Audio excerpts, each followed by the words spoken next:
Hello everyone, welcome to study with Chitralekha. आज है 1 जनवरी 2024। तो क्लास को शुरू करने से पहले आप सभी को नववर्ष की बहुत बहुत बधाइयाँ। और आप लोग अपने गोल को जल्दी से जल्दी प्राप्त करें। जिस एग्ज़ाम की तैयारी कर रहे हों उस एग्ज़ाम में सफल हों, ऐसी मेरी कामना है। और आप लोगों को बहुत बहुत विशेष के साथ हम लोग अपनी क्लास को शुरू करते हैं। देखते हैं आज का पहला क्वेश्चन। पीएम नरेंद्र मोदी कहाँ पर बीएपीएस हिंदू मंदिर का उद्घाटन करेंगे? तो प्रधानमंत्री नरेंद्र मोदी बीएपीएस हिंदू मंदिर का उद्घाटन जहाँ पर करेंगे वो है यूएई में अबू धाबी में बीएपीएस हिंदू मंदिर का उद्घाटन करने वाले हैं हमारे प्रधानमंत्री जी। ठीक है, मंदिर के निदेशक मंडल के द्वारा इनको इनविटेशन दिया गया और ये इनविटेशन इन्होंने स्वीकार कर लिया है। अभी इस मंदिर का उद्घाटन अबू धाबी में हुआ नहीं है, ये होना है। ठीक है, और इस मंदिर को भारत के आध्यात्मिक प्रतीक के रूप में चित्रित किया जा रहा है। कहाँ पर? अबू धाबी में। ठीक है, तो याद रखेंगे एक लाइन में सिंपल सा कि बीएपीएस हिंदू मंदिर का उद्घाटन कहाँ पर होगा? यूएई में होगा। और किसके द्वारा होगा? प्रधानमंत्री नरेंद्र मोदी जी के द्वारा होगा। ठीक है, ये याद रखेंगे। उसके बाद अब ये धार्मिक स्थल की बात हो रही है यहाँ पर, तो हम लोग करेंगे कुछ इंपॉर्टेंट धार्मिक स्थलों की चर्चा जो अभी वर्ष 2023 में चर्चा में रहे थे। ठीक है, तो देखेंगे हम पहला, दुनिया का सबसे बड़ा रामायण सर्किट मंदिर कहाँ पर बन रहा है? रामायण मंदिर बन रहा है आपका बिहार में। ठीक है, अभी ये बन करके तैयार नहीं हुआ है, अभी इस पे काम चालू है।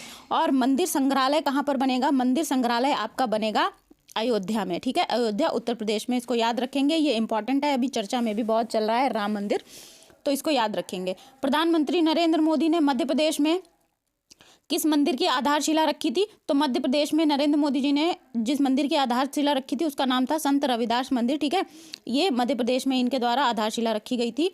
उसके बाद आता है दुनिया का सबसे बड़ा धार्मिक स्थल स्मारक कहाँ पर खुलेगा? तो दुनिया का सबसे बड़ा धार्मिक स्मारक खुलने वाला है आपका वेस्ट बंगाल में, पश्चिम बंगाल में। ठीक है, ये है क्या? ये वैदिक तारामंडल मंदिर होगा जो कि पश्चिम बंगाल में बनेगा। ठीक है, विश्व का सबसे बड़ा अंतर्राष्ट्रीय मंदिर सम्मेलन और एक्सपो कहाँ पर आयोजित किया गया था? तो ये वाराणसी में आयोजित किया गया था। वाराणसी भी उत्तर प्रदेश में, जो कि काफ़ी चर्चा का स्थल रहा है, तो इसको भी ध्यान रखेंगे, इम्पॉर्टेंट है। और यूपी के लिए तो ये जो एग्ज़ाम है उनके करंट अफेयर्स के लिए ज़्यादा इंपॉर्टेंट हो जाता है, इसको ध्यान रखेंगे। अगला आता है तुंगनाथ मंदिर। तुंगनाथ मंदिर कहाँ पर पड़ता है? ये पड़ जाता है उत्तराखंड में। कपिलेश्वर मंदिर, इसका उद्घाटन किया गया था, तो ये कहाँ पर है? भुवनेश्वर में है। भुवनेश्वर उड़ीसा में, भुवनेश्वर उड़ीसा की कैपिटल है, इसको भी याद रखेंगे। रामप्पा मंदिर, रामप्पा मंदिर कहाँ पर है? ये तेलंगाना में है। ठीक है, कहाँ पर है? तेलंगाना में है। और कामाख्या मंदिर जहाँ पर अम्बुबाची मेला लगता है, तो ये असम में हो जाता है। कोणार्क का सूर्य मंदिर कहाँ पर पड़ता है? ये ओडिशा में पड़ता है। और अभी चर्चा में था वाराणसी, तो वाराणसी में स्वर वेद महामंदिर का उद्घाटन किया गया था। किसके द्वारा किया गया था? प्रधानमंत्री जी के द्वारा किया गया था। और स्वर वेद महामंदिर क्या है? स्वर वेद महामंदिर जो है ये एक योग स्थल है, विश्व का सबसे बड़ा योग स्थल है, जहाँ पर करीब 20,000 लोग बैठकर एक साथ योग कर सकते हैं। ठीक है, तो ये तो हो गए वर्ष 2023 के कुछ धार्मिक स्मारक और स्थल जिन पर हमने चर्चा की। अब हम देखेंगे अगला क्वेश्चन। अगला क्वेश्चन है, हाल ही में किस राज्य में हिथाई अम्मान उत्सव का आयोजन किया गया है? तो हिथाई अम्मान उत्सव का आयोजन आपका किया गया है तमिलनाडु में। Option number B correct option हो जाएगा। ठीक है, ये जो हिथाई अम्मान उत्सव है इसका आयोजन नीलगिरी जिले में बड़ा घास समुदाय के द्वारा किया जाता है। ठीक है, बड़ा घास समुदाय के द्वारा किया जाता है, ये भी ध्यान रखेंगे। और बड़ा घास समुदाय है क्या? ये बड़ा घास समुदाय जो है नीलगिरी में सबसे बड़ा स्वदेशी सामाजिक समूह है। और इसका उत्सव का आयोजन जो है इस समुदाय के द्वारा किया जाता है, क्योंकि यहाँ के जो स्थानीय लोग हैं वो ये मानते हैं कि जो देवी हैं, देवी जिनका कि नाम है हथाई अम्मन, इनकी पूजा करते हैं। और ये लोग ऐसा मानते हैं कि हर साल ये देवी उनकी रक्षा करती हैं और उन पर उपकार करती हैं, इसीलिए ये लोग इस उत्सव का आयोजन करते हैं। अच्छा, अभी ये चर्चा में क्यों आया? तो ये चर्चा में इसलिए आया है कि केंद्रीय मंत्री हैं जो, जिनका कि नाम है लोकनाथन मुरुगन। ठीक है, लोकनाथन मुरुगन ने क्या किया, यहाँ के समुदाय के लोगों के साथ इस उत्सव में भाग लिया, पारंपरिक नृत्य वगैरह भी किया, ये सारी चीज़ें इन्होंने की, तो इसलिए ये जो उत्सव है ये चर्चा में आ गया। और लोकनाथन मुरुगन हैं कौन? ये केंद्रीय मंत्री हैं मत्स्य पशुपालन और डेयरी मंत्रालय के। ठीक है, तो इसको याद रखेंगे। अब हम लोग बात कर रहे हैं यहाँ पर तमिलनाडु की, तो ये जो स्टेट है हम लोग इसके स्टैटिक फीचर्स देखेंगे, उसके साथ साथ इसी क्लास में हम इसके करंट अफेयर्स पर भी चर्चा करेंगे, ठीक है। जो इम्पॉर्टेंट स्टैटिक फीचर्स बनते हैं पहले वो देखेंगे हम। तो तमिलनाडु की राजधानी क्या हो जाती है, ये हो जाती है चेन्नई। अगर पूछेंगे कि सीएम कौन है, तो यहाँ के जो मुख्यमंत्री हैं उनका नाम है एम के स्टालिन, नाम याद रखेंगे सभी, और ये डीएमके पार्टी के नेता हैं, ये भी जान लीजिए। और राज्यपाल कौन है, राज्यपाल हो जाएंगे RN रवि, ठीक है। अगर पूछा जाए कि लोकसभा की कितनी सीटें बनती हैं तमिलनाडु से, तो आपका आंसर हो जाएगा 39, और राज्यसभा की कितनी बनती हैं, तो उत्तर देंगे आप लोग 18। अगर पूछा जाए कि तमिलनाडु विधानसभा क्षेत्र में कुल कितनी सीटें हैं, तो आपका उत्तर हो जाएगा 234 सीटें हैं, ठीक है। अब बात करेंगे हम राजकीय पशु पक्षी और वृक्ष के बारे में। तो देखिए, तमिलनाडु का जो राजकीय पशु है उसका नाम है नीलगिरी ताहर, ठीक है। नीलगिरी ताहर ये बकरे की टाइप की एक प्रजाति होती है, और ये तमिलनाडु का राजकीय पक्षी है, याद रखिएगा, ठीक है। पक्षी कौन है, ये नीलगिरी ताहर पशु है, ठीक है। पक्षी कौन है, पक्षी है एमरोल्ड डोव, ठीक है। क्या हो जाएगा, एमरोल्ड डोव, याद रखेंगे इसको। और राजकीय वृक्ष कौन सा है, तो राजकीय वृक्ष हो जाएगा ताड़, जिसे कि पाम ट्री भी कहते हैं, ठीक है। और अगर पूछा जाए कि राजकीय पुष्प कौन सा हो जाएगा, तो राजकीय पुष्प हो जाएगा ग्लोरियोसा लिली, ठीक है। क्या हो जाएगा, ग्लोरियोसा लिली। अगर मैं पूछूं आप लोगों से कि तमिलनाडु का कौन सा शास्त्रीय नृत्य है, तो आप लोग कहोगे आंसर कि ये भरतनाट्यम है, ठीक है। भरतनाट्यम तमिलनाडु का शास्त्रीय नृत्य है।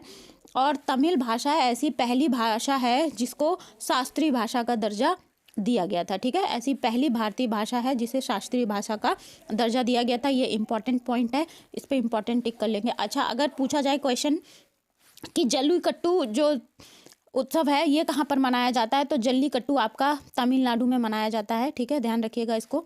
और तमिलनाडु के तट को क्या कहते हैं, तमिलनाडु के तट को हम कहते हैं कोरोमंडल, ठीक है, कोरोमंडल। तो ये तो हो गए इंपॉर्टेंट स्टैटिक फीचर्स। अब हम बात करेंगे टाइगर रिजर्व और नेशनल पार्क्स के बारे में। तो देखिए, तमिलनाडु में टाइगर रिजर्व है सत्यमंगलम, ठीक है। सत्यमंगलम टाइगर रिजर्व कहाँ पर हो जाएगा, तमिलनाडु में हो जाएगा। नेशनल पार्क अगर पूछें तो आपका हो जाएगा Guindy national park, Mudumalai national park, Anamalai national park. Anamalai national park को ही इंदिरा गांधी नेशनल पार्क भी कहते हैं, नाम ध्यान रखेंगे। और मुकुर्ती नेशनल पार्क कहाँ पर हो जाता है, ये सारे नेशनल पार्क आपके पड़ जाते हैं तमिलनाडु में, ठीक है। 2 न्यूक्लियर पावर प्लांट मिलेंगे आपको कहाँ पर, तमिलनाडु में। पहला नाम हो जाएगा कुड़नकुलम, ठीक है, कुड़नकुलम, और दूसरा नाम हो जाएगा कल्पक्कम। तो कल्पक्कम और कुड़नकुलम दोनों कहाँ पर पड़ते हैं, तमिलनाडु में पड़ते हैं। न्यूक्लियर पावर प्लांट है ये, याद रखेंगे। अब हम बात करेंगे करंट अफेयर्स की। करंट अफेयर्स जो चर्चा में रहे तमिलनाडु से जुड़े हुए, उनको देखते हैं। तो सबसे पहले चेन्नई ग्रैंड मास्टर 2023 का आयोजन हुआ था, ठीक है। ये किसने जीता, तो चेन्नई ग्रैंड मास्टर 2023 का जो खिताब है वो जीता था डी गुणेश ने, नाम याद रखेंगे, डी गुणेश, ठीक है। और जनवरी 2024 में खेलो इंडिया यूथ गेम्स आयोजित होने वाले हैं। तो ये कहाँ पर आयोजित होंगे, ये भी आपके तमिलनाडु में आयोजित होंगे। और जो मोस्ट इम्पॉर्टेंट चीज़ है वो ये कि इसका कौन सा संस्करण है, ये 6ठा संस्करण है, याद रखिएगा। और इसका मैस्कॉट क्या है, तो मैस्कॉट हो जाएगा वीर मंगाई, ठीक है, वीर मंगाई, नाम याद रखेंगे। उसके बाद आता है भारत की पहली न्यूट्रिनो वेधशाला कहाँ पर बनेगी, तो ये आपकी तमिलनाडु में बनेगी, ठीक है। तमिलनाडु के थेनी जिले में पोट्टीपुरम नामक एक गांव है, वहाँ पर भारत की पहली न्यूट्रिनो वेधशाला स्थापित की जाएगी। किस राज्य का पहला तट मंदिर जो है भारत का पहला हरित पुरातत्व स्थल बना था, तो इसका नाम हो जाएगा तमिलनाडु का तट मंदिर, ठीक है। तमिलनाडु में एक योजना चलाई गई थी, कलायगनार महिला अधिकारी अनुदान योजना, ये कहाँ पर चलाई गई थी, ये तमिलनाडु में चलाई गई थी। और पीयूष गोयल ने भारत के पहले ये तमिलनाडु के पहले फाइनेंस मिनिस्टर जो थे उनकी प्रतिमा का अनावरण किया। उनका नाम क्या था, इनका नाम था RK षणमुखम, ठीक है, नाम याद रखेंगे, RK षणमुखम चेट्टी। चलिए, अगला हो जाता है दक्षिण पूर्व एशिया का सबसे बड़ा अलवणीकरण प्लांट कहाँ पर बनेगा, तो ये तमिलनाडु में बनेगा। और जगह का नाम याद रखेंगे तो हो जाएगा चेंदलपट्टू। चेंदलपट्टू जो है वहाँ पर दक्षिण पूर्व एशिया का सबसे बड़ा अलवणीकरण प्लांट जो है लगाया जाएगा। भारत का पहला ड्रोन परिरक्षण केंद्र कहाँ पर खुलेगा, ये भी तमिलनाडु में ही खोला जाएगा। अभी ये सारी चीज़ें प्रस्तावित हैं, कोई भी चीज़ जो भी बता रहे हैं हम, ये अभी लगाए नहीं गए हैं प्लांट, इन पर काम चल रहा है, ठीक है।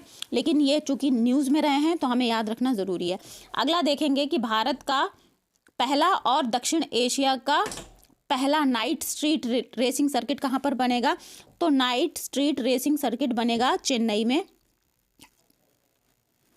इसरो छोटे उपग्रहों के लिए प्रक्षेपण के लिए स्पेस पोर्ट बनाने की तैयारी कर रहा है। कहाँ पर बनाएगा, ये तमिलनाडु में ही बनाएगा। और तमिलनाडु में जो थूथुकुडी जिला है वहाँ पर इसरो अपने स्पेस पोर्ट को स्थापित करेगा। तो जिले का नाम क्या हो जाएगा, तमिलनाडु का थूथुकुडी जिला, ठीक है।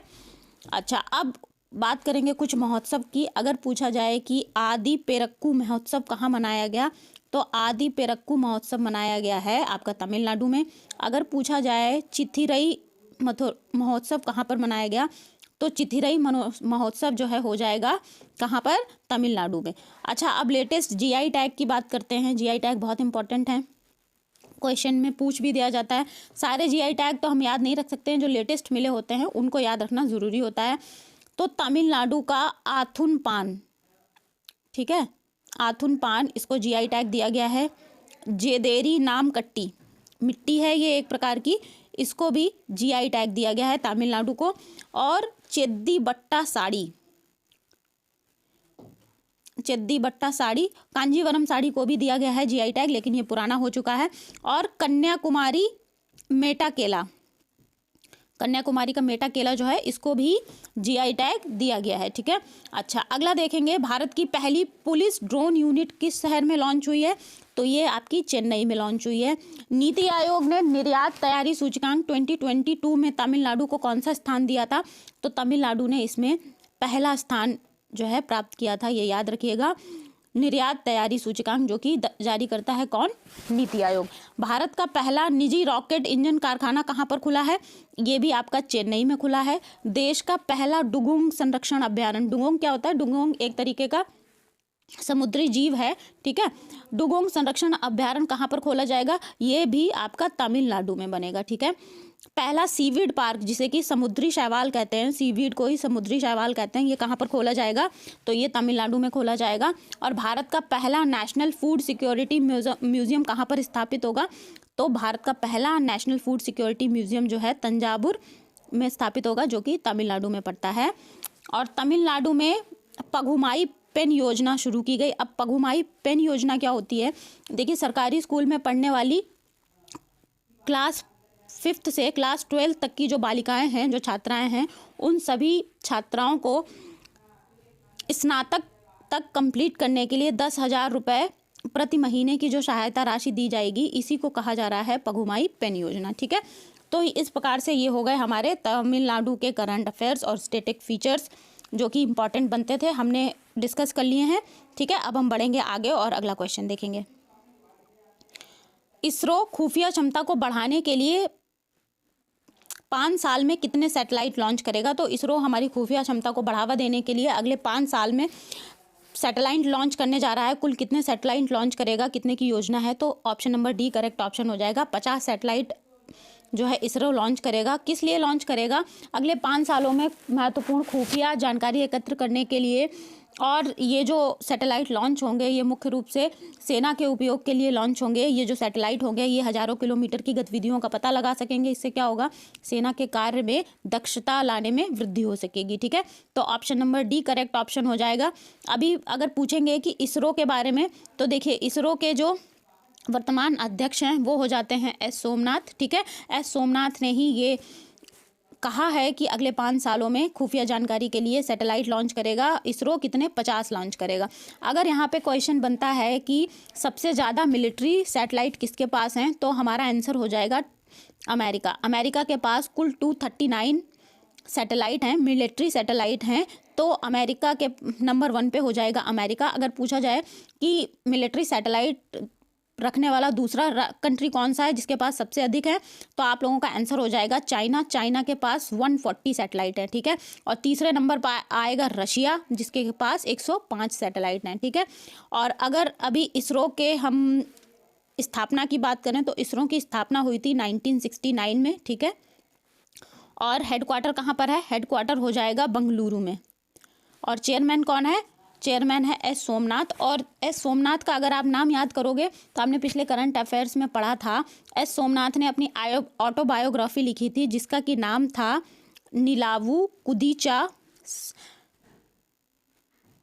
सिमंगल, ठीक है।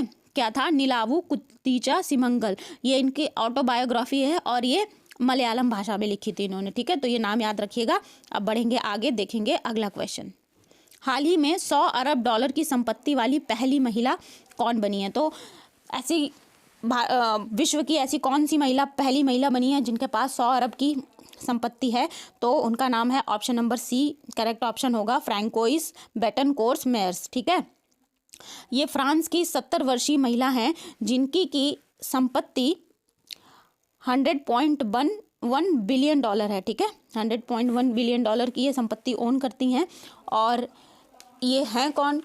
तो ये हैं लॉरियल की जो होल्डिंग कंपनी है टीथा ग्रुप, ठीक है। टीथा ग्रुप की चेयरपर्सन है ये।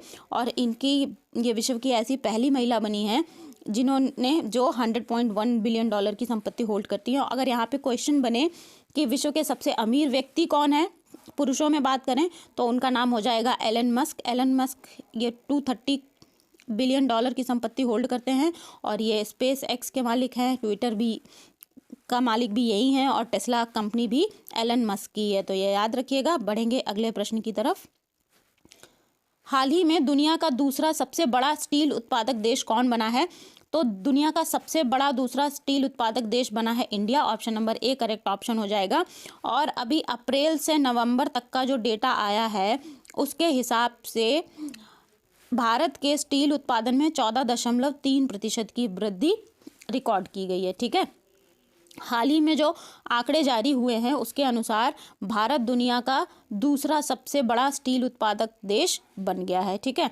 और अगर क्वेश्चन बने कि दुनिया का सबसे बड़ा स्पंज आयरन का उत्पादक करता कौन है, तो नाम हो जाएगा भारत का, ठीक है। भारत विश्व का सबसे बड़ा स्पंज आयरन उत्पादन करता देश है, नाम याद रखेंगे। और अगर स्टील की बात करें, इस्पात की बात करें तो भारत का नंबर हो जाएगा दूसरा नंबर, ठीक है।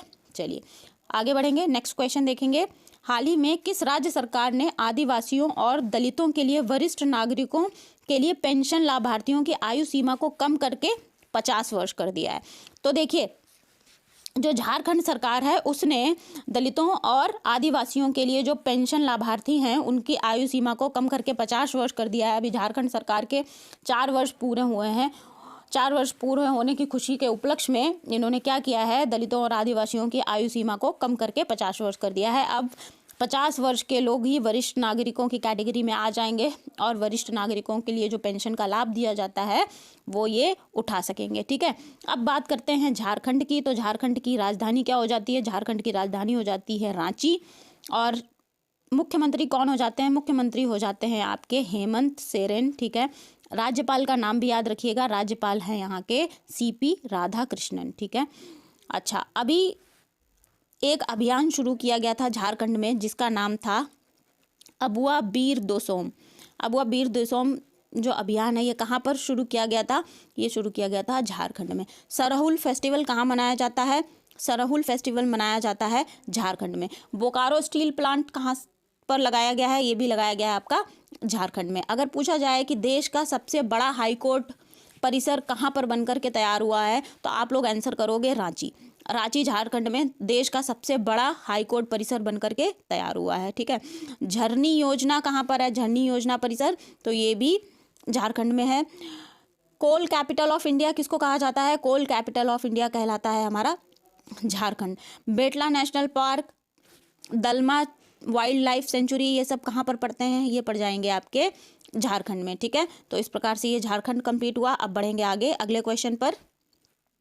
हाल ही में किसने national transit pass system launch किया है? तो नेशनल ट्रांजिट पास सिस्टम जिन्होंने लॉन्च किया है वो हैं Bhupender Yadav. Option number B correct option हो जाएगा। पर्यावरण, वन और जलवायु परिवर्तन मंत्री हैं ये और इन्होंने national transit pass system launch किया है। अब नेशनल पास ट्रांजिट सिस्टम होता क्या है कि देखिए, लकड़ी, बांस और वन उत्पाद जो होते हैं इनके परिवहन के लिए हर राज्य में केवल एक ही पास काम करेगा। तो अब ऐसा कर सकते हैं, कह सकते हैं कि जैसे मान लीजिए किसी को कश्मीर से लकड़ियाँ कटवाकर कन्याकुमारी तक ले जाना है, तो लकड़ी के जो भी उत्पाद रहेंगे, बांस के जो भी प्रोडक्ट्स रहेंगे और जो वहाँ की लकड़ी होगी, ठीक है, उसको जैसे जैसे स्टेट कश्मीर से आगे बढ़ते जाएंगे, एक ही जो पास बन जाएगा वो सारे स्टेट्स में काम करेगा। नए पास बनवाने की ज़रूरत नहीं पड़ेगी। पहले ऐसा होता था, लेकिन अभी नेशनल पास ट्रांजिट सिस्टम लॉन्च कर दिया गया है, तो इससे वन पास वन नेशन की प्रणाली लागू की जा रही है, ठीक है। लेकिन ये सिर्फ और सिर्फ याद रखिएगा लकड़ी, बांस और वन उत्पादों पर लागू है अभी, ठीक है। चलिए अब बढ़ेंगे आगे और देखेंगे अगला प्रश्न।